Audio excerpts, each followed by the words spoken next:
Hey, what's up, guys? This is Tyler from Team Honest Games. Today we're going to be talking about the latest leaks or rumors for SpiderMan 2 on the PS5.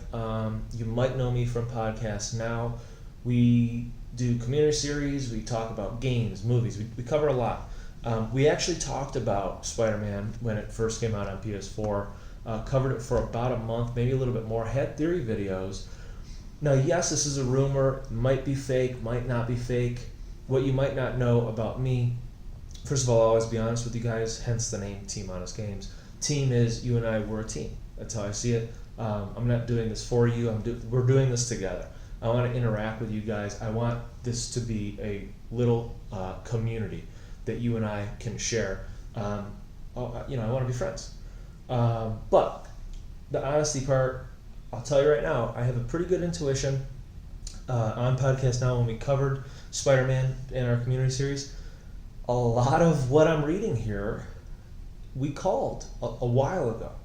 I said, and Alex did too, my cousin, Podcast Now, we said we had a very good feeling that Venom had a lot to do with Harry. Harry would be Venom. Now, we didn't say no Eddie Brock or whatever, but Harry would be Venom, and that is what would lead to Harry becoming Green Goblin, probably in the third Spider-Man game. Sounds like that's exactly what we're going to get. And again, we talked about that a long time ago. So I kind of feel like this is true. When I read it, my gut feeling is this is pretty accurate. And again, it's interesting that what's said here is very similar to the vibes that Alex and I were getting. So I don't know. Personally, I think this is legitimate. I know that there's a lot. I don't know what's in my eye. I'm sorry, but I know that there's a lot of things in this that sound like this is everything that we want. So it's too good to be true for it to be real. I actually do believe this one. I tend to not believe those type of leaks when it seems too good to be true. For some reason, my gut feeling is this is accurate. So we're gonna read a couple bullet points. You're gonna see the images. I'm not going to read them all, but I'll read what I find interesting, and then you guys you can check the link. You could just Google it, but I personally like PSU.com, PlayStation Universe. I think they do a really good job. So good job, PlayStation Universe. They summarize things. I don't know. It's a good site. So anyway, here we go. So here's the interesting thing: the symbiote will play a large role within the story, with Peter first coming across a blob of it in the street. In this interaction, the symbiote isn't Venom, being described by the leaker's contact as like a proto-Venom, which is likely what we see at the end of Spider-Man 1 on Harry, trying to cure Harry. That's my opinion. It also talks about the events preceding this have Harry breaking free during Act 1. In the same scene, the symbiote will bond with Peter and leave Harry. This paves the way for Eddie Brock's Venom. Harry will be saved for something else later down the line. Again, I think that later down the line is going to be Harry's the Green Goblin. Harry's disease is cured after this, but he is hospitalized. I would imagine that genetically Venom does something to Harry. Maybe it kind of messes with his mind, it messes with his DNA, his genetics, and it's what kind of makes him turn into this Green Goblin, whatever that version of Green Goblin will be in this Spider-Man, this new PlayStation Spider-Man universe. So very cool. Those those are just a couple details. J. Jonah Jameson's going to be working at the Bugle rather than a radio host like I don't want to say the names, but Jones, who does radio in real life. That's who they made J. Jonah Jameson out to be. In this universe, I guess he's going to stop doing that, and he'll be more of he'll basically run the Bugle, just like in the classic Spider-Man storyline. I don't know if I see that happening. I'm going to believe it because I do believe this, but I don't know. It made sense to hear him on the through the radio or whatever that was, like his podcast. I thought that was kind of cool, so I find that weird that they added that. People kind of like that. And now they're going to reverse. But MCU Spider-Man and Far From Home, they seem to be going that route too, where he's kind of Alex Jones. So maybe Sony's like, okay, we got to kind of differentiate here. So that is a possibility as to why they did that change up. Now this is the most interesting part to me.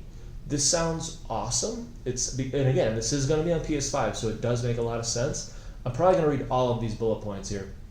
7 weather types in the game: light snow, heavy snow, light rain were showcased. I should say this Spider-Man 2 will take place in the winter. That's awesome. Other than, I think, Batman Arkham Origins, I don't think there's ever been a superhero game taking place in the winter time. I think that's really cool. Change it up. I don't even think we've ever seen Spider-Man in movies or games with the snow or in a winter or Christmas setting. I like that. I mean, I feel like this is kind of truly world building. Imagine if it was the same, like, okay, it's going to be sunny and everything's fine, and it's sort of like spring/summer all the time, and you never see what it's actually like to be Spider-Man throughout all these different seasons, how it might affect Spider-Man, how he has to like interact with things. Maybe things are slippery, or who knows, like with ice. I don't know.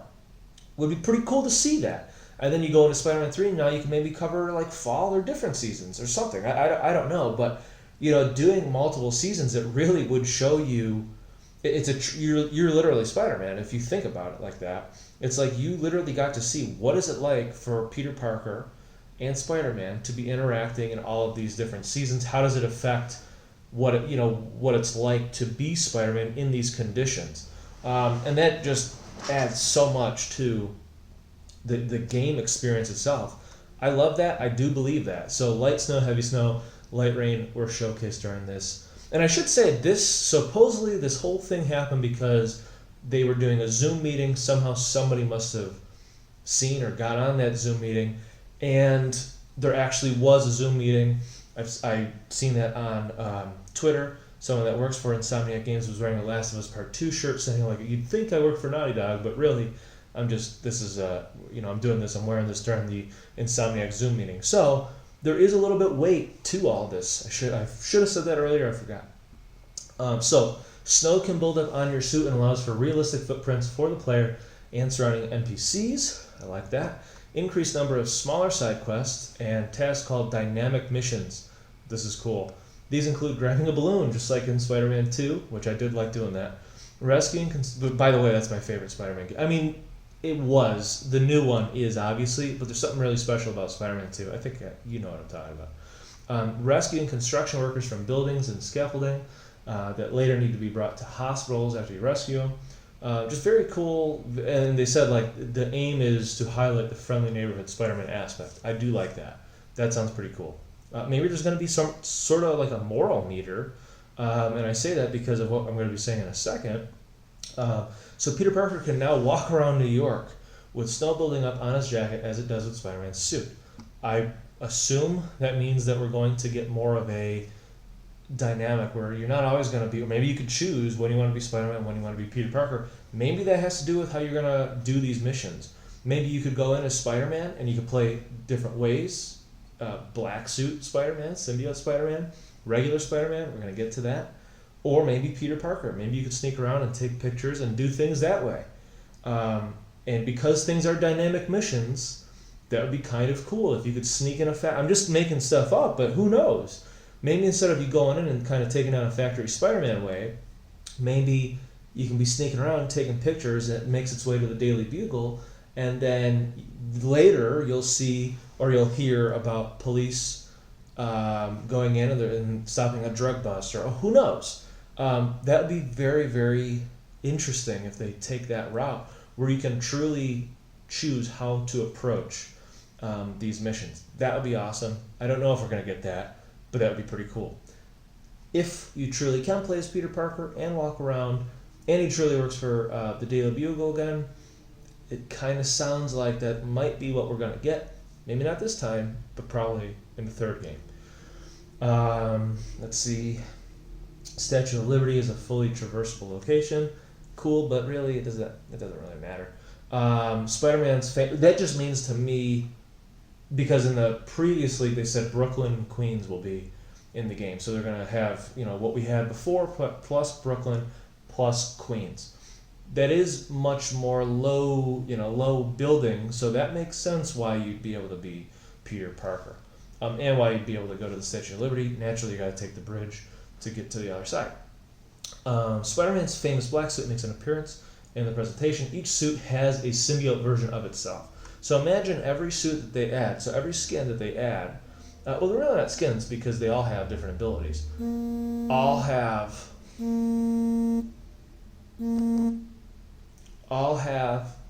So imagine every different suit has its own symbiote version. That's pretty cool. The black suit also, or really the symbiote.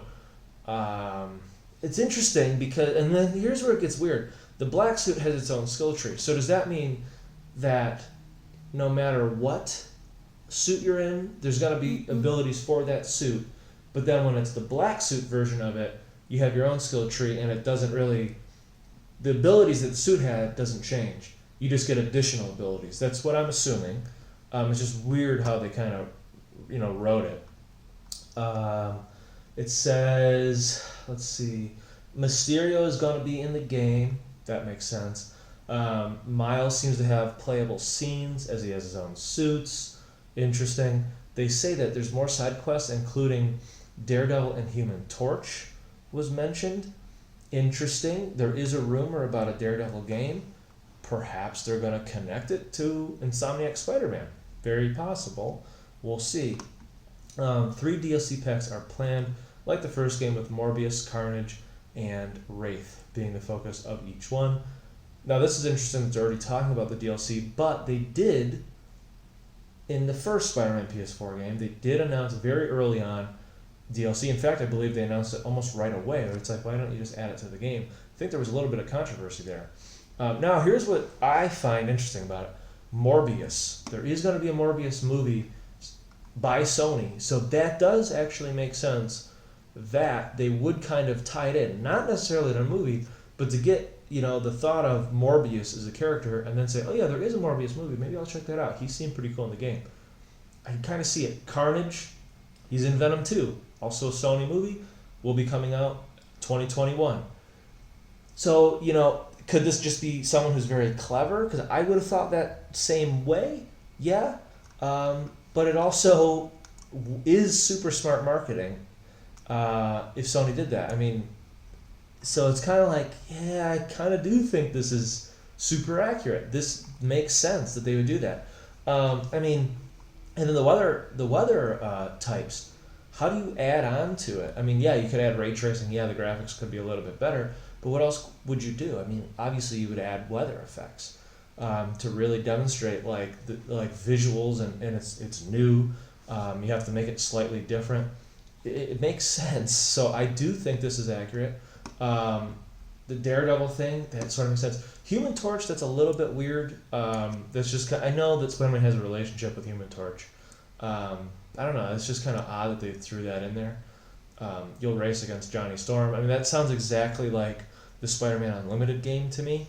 So that made me say, I don't know. We'll see on that one. Maybe this isn't. I don't know. But overall, I do feel that this is real. They do talk about elsewhere that you will be able to, during different missions, you will be able to play as Miles. You'll be able to switch between Peter Parker Spider-Man and Miles Spider-Man. You'll be able to choose who you want to use. And then elsewhere, they also mentioned that, or not elsewhere, like in the leak somewhere else, they mentioned that it might actually be Peter Parker that is Carnage.